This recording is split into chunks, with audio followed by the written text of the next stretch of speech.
Hey guys, it's Michael from Chess Lifestyle, and I realized I haven't made a video in a long time, so I thought I'd make one for you today and share with you a piece of advice that has helped me quite a lot in the progression of my openings throughout my chess career. And yeah, basically this way of studying openings, it kind of guarantees 100% effectiveness of your time spent on the opening that I'm going to explain that you should study. So, okay, it'll make sense in a second, I promise. So basically, I want to take you back in time to when I was a chess junior. And I want to tell you about my opening issues as a chess junior. So back in the day, when I was first playing chess, I basically had two openings with the black pieces. One was against e4, and I was playing the French, and I started playing the French because the guy who was running my local chess club was playing the French, so I learned that from him. And I also learned the Benoni, and the reason why I learned the Benoni against d4 was because that was the one chess book I had in my house, and it happened to be on the modern Benoni. So, you know, completely random reasons for these openings. But what I really liked about both of them was that you really got a sense of your own plans and ideas, and it was a matter of trying to implement these plans and ideas while your opponent flailed around trying to deal with your plans and ideas. So I really liked both of these aspects, and when I was playing as a junior, I got quite good results with both the French and the Benoni. One of the lines that did, however, cause me a lot of issues was both the Reti and the English. And the thing is, against both the Reti and the English, you can't really just play a Benoni because white is not going to necessarily push d4. They can play knight c3, and you know, you can keep waiting and waiting, but white is never going to push d4 if they don't want to, or they will push it at a time when you can no longer play a Benoni or it's unfavorable. So that was one issue, and I realized as well I can't really play a French because this type of structure, like, yes, I'm kind of playing like a French defense, but it's a very different style of game to a normal French defense. Like in the French, normally you're hoping to attack the center and counter this, like attack the center with c5, and you know, you've got the exact same structure, but white's played something completely different, and therefore your plans are completely different as well.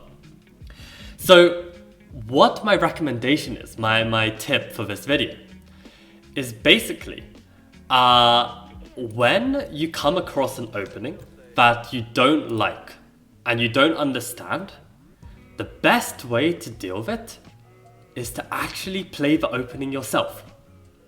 And I'll show you, you'll soon see that this has happened multiple times for me, and I'm going to give you one example of this.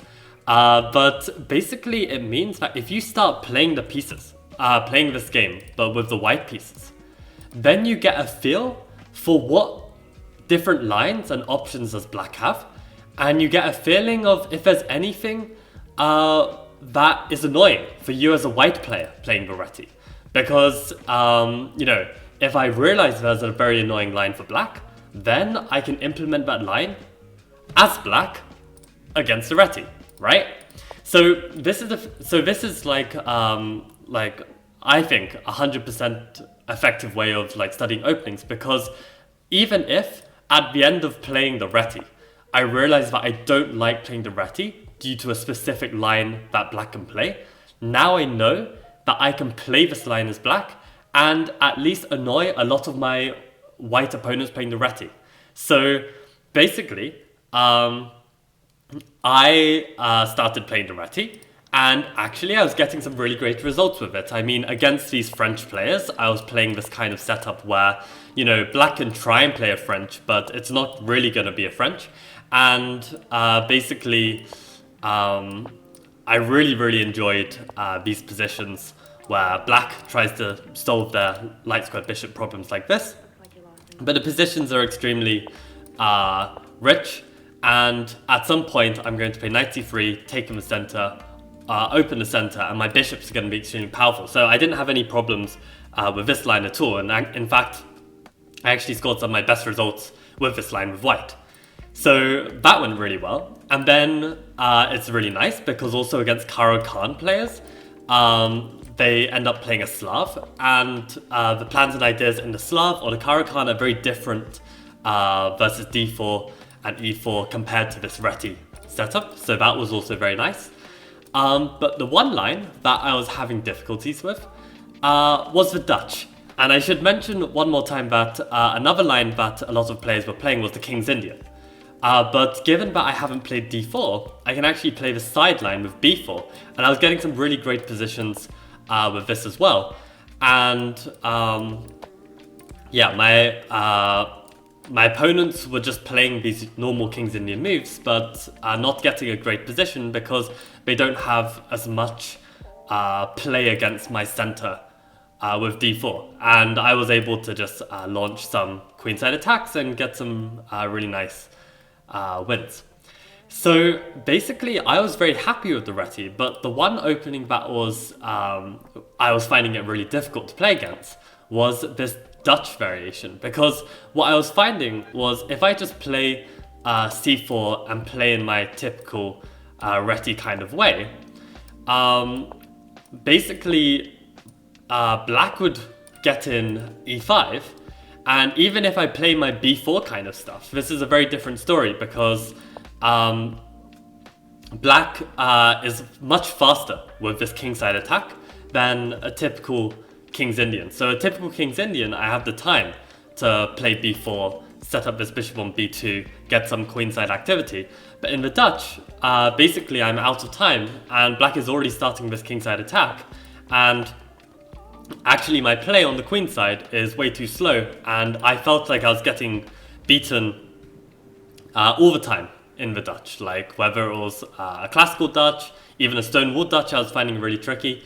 And this was really frustrating because I felt like, you know, my Reti was going really well against all of the main lines, and this one annoying sideline, I couldn't deal with it. So what was my solution? And as you can guess, I started playing the Dutch with black. So basically, when I started playing the Dutch, so if I make another chapter here, basically I would only play the Dutch against the Reti or a Dutch against the English, because basically against d4, when you play the Dutch, there are a couple sidelines you need to know. One is this very annoying bishop g5, where black is fine, but they need to know a lot, and there are a lot of sharp variations where things can go wrong. So bishop g5 is really annoying. And also e4 is this really highly theoretical gambit that is also fine for white, and white gets a lot of initiative.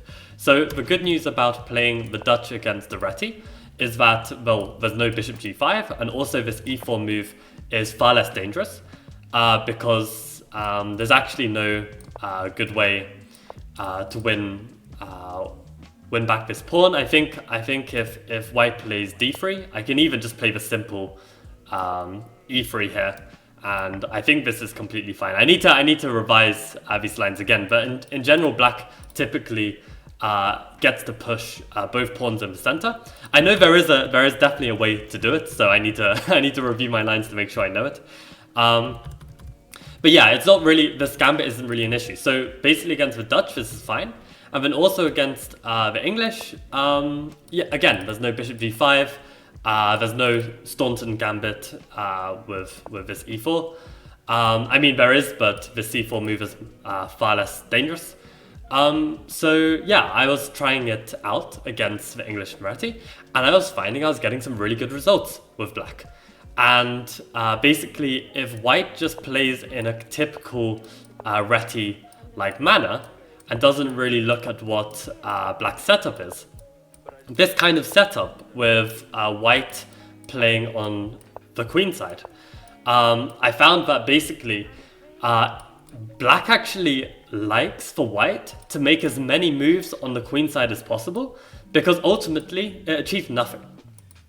Like, basically, eventually,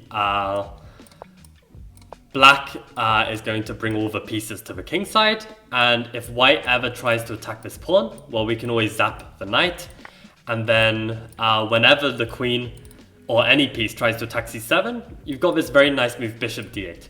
And bishop d8 protects the pawn as well as controls some squares on the king side. And basically black is eventually going to either push like this or push like this or bring these pieces in. And there are many different attacking complexes that black can choose to try and checkmate this white king. And I was finding it really fun to play these lines. And actually, if white were to transpose to a mainline Dutch like this, I was also finding it very fun to play Simon Williams's old recommendation in this position, the starting position of the mainline classical Dutch, to play this a5 move, the ye old faithful. And there's so many interesting tactics and ways to attack, which are really nice. And I think one of the lines that I played in a league match, I brought my queen out like this, and my opponent played queen c2. And on queen c2, basically just a little quick lesson, white can never really play d5 because you're gonna play e5, and then you're gonna have this great setup where you're going to attack on the king side. So basically, white is kind of waiting for black to go knight c6, because then you can go d5 and black doesn't have time to go e5. But if white plays queen c2, well then you can play knight c6, and the point is on d5 you can play knight here with tempo and then play e5, and that gets a good position. So I think the game went something like this. And if you want to play the Dutch, I really recommend Simon Williams's Killer Dutch DVD. You can get it from his website. There are probably some videos on YouTube as well. It's a really old video series, like 15 years old. But there's some really nice strategic principles, and one of them is to meet e4 with e5. And I think I had a game like this where white was bringing in the pieces, and it looks like my position is almost collapsing, but I put my bishop on an active post, and basically in this position I got a lot of compensation for my rook. And I think the game went like this, and basically white was never really able to take this because I've just got so much pressure all over the board, and this was already game over. I think the game finished in mate in a few moves. So basically I was having a lot of fun, like attacking for one of the first times. Like in my repertoire I was never attacking the king, and the Dutch just makes it so easy to attack the king. But the question is, did playing the Dutch actually help me find a way to deal with the Dutch with the Reti when I'm playing the Reti with white? And one line that I ended up playing sometimes in Blitz online that I found very annoying was this line where white plays h3 here. And if black just plays e6, intending a classical Dutch, white has this very surprising move g4. And it's a very rare move, so if you're a Dutch player, you don't have to worry about this too much. But if it does come up, it can be very dangerous. And the point is that if I were to take this gambit, it's actually a mistake because white can play queen d3. And the position gets very nasty after something like this. And you can see that already. You've already got tactics of rook takes h7 and queen d6 with potential attacking mating chances. And this position is already significantly better for white.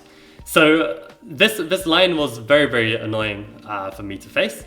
So as you can imagine, I decided to play it with white. And now, whenever I face the Dutch, I'm actually getting some really nice results. And actually, basically recently I've been playing in these tournaments, losing a lot of rating as a result because I've been berserking like all of my games. But actually in this last qualifier, I played a really nice game in this line, so I'll share that with you. I managed to beat 2485 FM in 30 seconds, so that was quite nice. So I'll just add this to the study.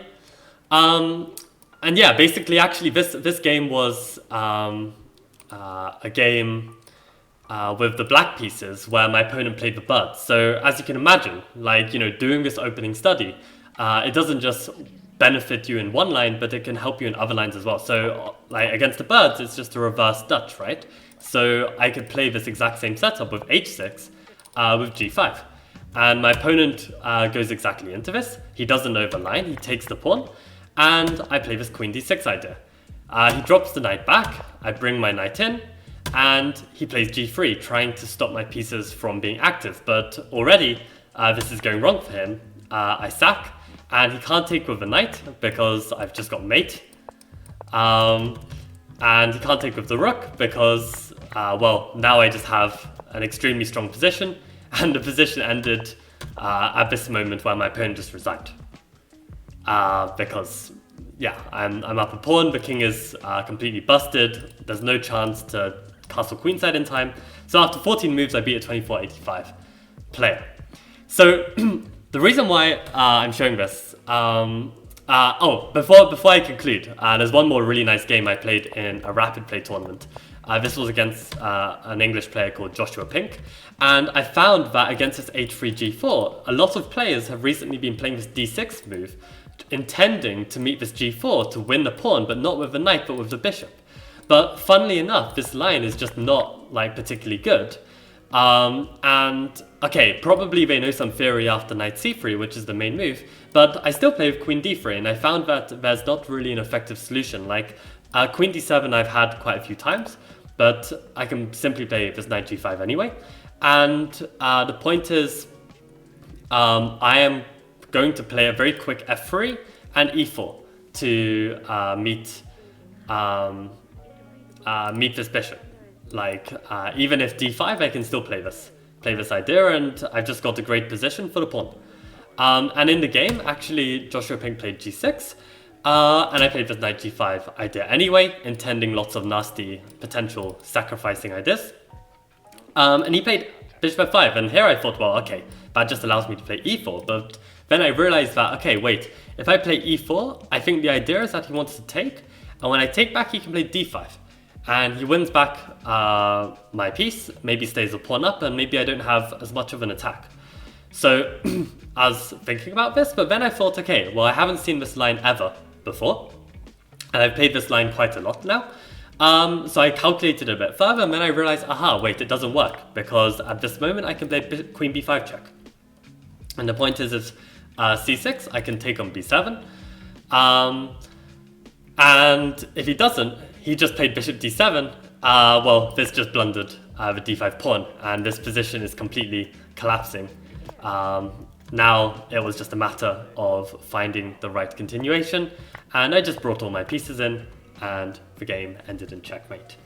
So, yeah, basically, I wanted to show you this because I have basically done this with many different openings of mine. Like every time I kind of find a problem with an opening, I try and play the opening.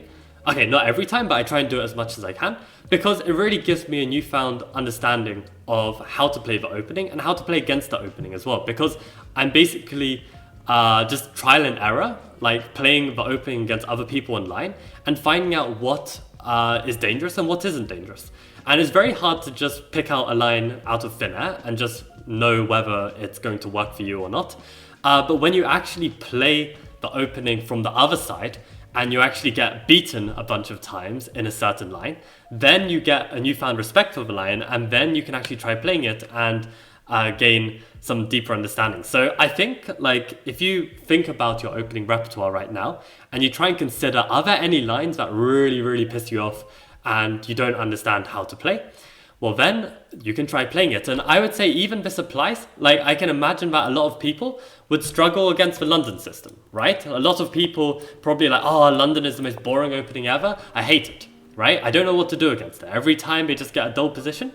Well, how about you try playing the London yourself with the white pieces, and you see what weird and wonderful lines that black plays against you.